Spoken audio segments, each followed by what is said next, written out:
नमस्कार मंडळी, मी सुपू म्हणजे सुनीता कुलकर्णी. मंडळी, नवा रविवार, नवी कविता आणि नवा विषय सुद्धा. त्याचं काय झालं मित्रमैत्रिणींनो, एक दिवस मी अशी सहज रस्त्यातून फिरायला चालले होते आणि कुणीतरी नावाची एक व्यक्ती मला भेटली आणि तिनं एका गहन विषयावर माझ्याशी चर्चा करायला सुरुवात केली.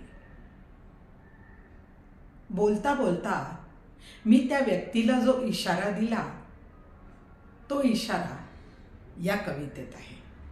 पण मंडळी, कृपया गैरसमज करून घेऊ नका.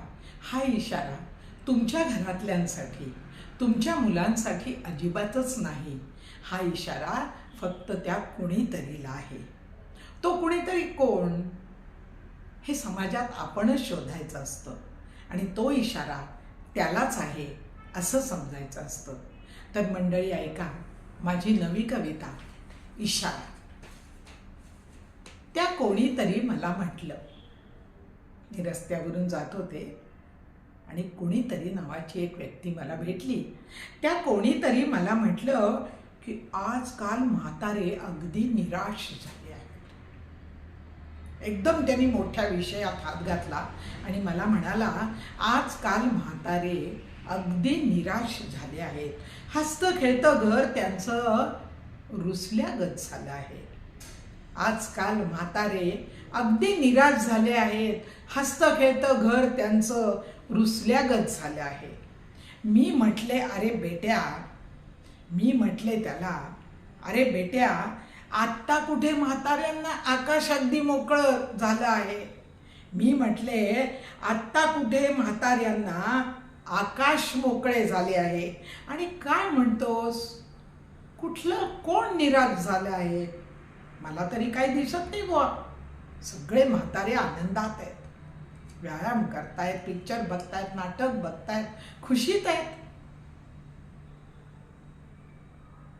तर तो मला म्हणे म्हातारे सतत टीव्ही बघतात, दिवस रात्र खाखा खातात, बँकेचे पासबुक घेऊन बँका पालथ्या घालतात. काय तक्रार आहे बघा.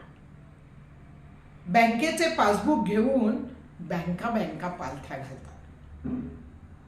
अरे, मी त्याला म्हटले, अरे, घरात त्यांना किंमत असेल तर बँकेत कशी गंमत वाटेल? घरात त्यांना किंमत असेल तर बँकेत कशी गंमत वाटेल? कमरेत कळ असली तरी, गुडघ्यात बळ नसले तरी, बागा कट्टे घरापेक्षा त्यांना वाटतात खुले. बागा कट्टे घरापेक्षा म्हाताऱ्यांना वाटतात खुले. ते तर म्हणतात, आमच्यासाठीच उमलतात ही बागेतली फुले. किती म्हातारे आनंदी आहेत. ते तर म्हणतात, आमच्यासाठीच उमलतात ही बागेतली फुले. एक सांगतो त्या कोणीतरी तुला. मी त्या व्यक्तीला म्हटलं, एक सांगते त्या कुणीतरी तुला. चेहरे पाडून आढ्याकडे एकटक बघू नका. चेहरे पाडून आढ्याकडे एकटक बघू नका. म्हातारे कधी राम म्हणतील याची वाट पाहू नका. म्हातारे कधी राम म्हणतील याची वाट पाहू नका. पिकलं पान आपोआप गळून किरे पडते. पिकलं पान आपोआप गळून किरे पडते. सारखे हलवून पिकले बघाल, सारखे हलवून पिकले बघाल तर झाडावरच नसेल की ते. अशी अवस्था म्हाताऱ्यांची करू नका. वर्क फ्रॉम होम ही संधी आहे, नाही सजा. वर्क फ्रॉम होम ही संधी आहे, नाही सजा.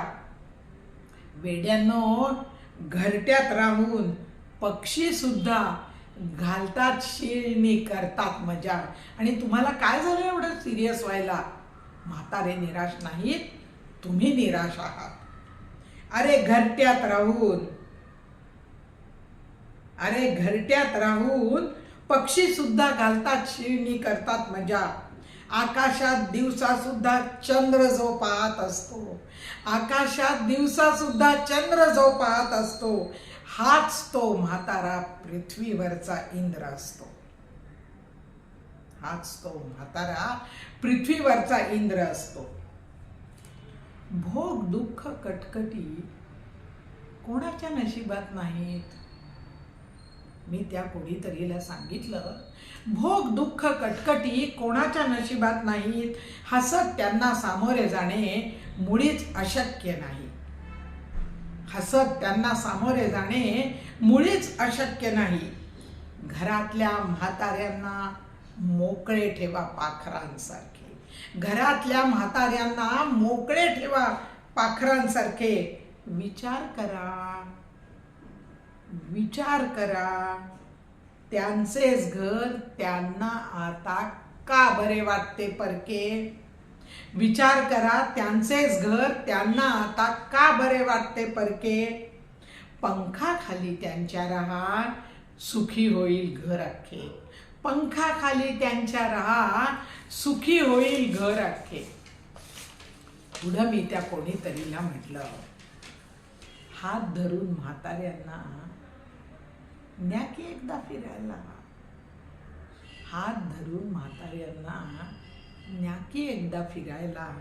येत होते ना शाळेत ते दप्तर घेऊन सोडायला.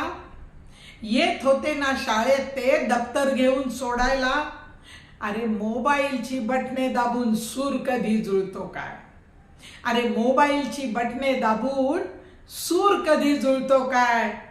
मागाल पुन्हा तरी सुद्धा मिळत नसतात बाप नि माय. वृक्षाच्या शेंड्यावर बसून सावली कधी मिळत नसते. वृक्षाच्या शेंड्यावर बसून सावली कधी मिळत नसते. पायाशी बसल्याशिवाय, पायाशी बसल्याशिवाय बाप माऊली समजत नसते. पायाशी बसल्याशिवाय बाप माऊली समजत नसते. अरे प्रेमाशिवाय संसारात बिलकुल राम नाही. अरे प्रेमाशिवाय संसारात बिलकुल राम नाही. म्हाताऱ्यांच्या वासाशिवाय घर धाम नाही. म्हाताऱ्यांच्या वासाशिवाय घर धाम नाही. पुन्हा म्हणशील, नवे करशील म्हाताऱ्यांना निराश. पुन्हा म्हणशील, नवे करशील म्हाताऱ्यांना निराश. समजून चाल, तुझा जवळ आलाय विनाश. समजून चाल, तुझा जवळ आलाय विनाश. तुझा जवळ आलाय विनाश. धन्यवाद मंडळी. हा इशारा मी त्या कोणीतरीला दिला आहे. हा तुम्हाला इशारा योग्य वाटला तर तुम्ही नक्कीच माझी कविता लाईक करा, शेअर करा, इतरांना पाठवा. तुमच्या भोवती असलेल्या अनेक कुणीतरींना पाठवा. धन्यवाद.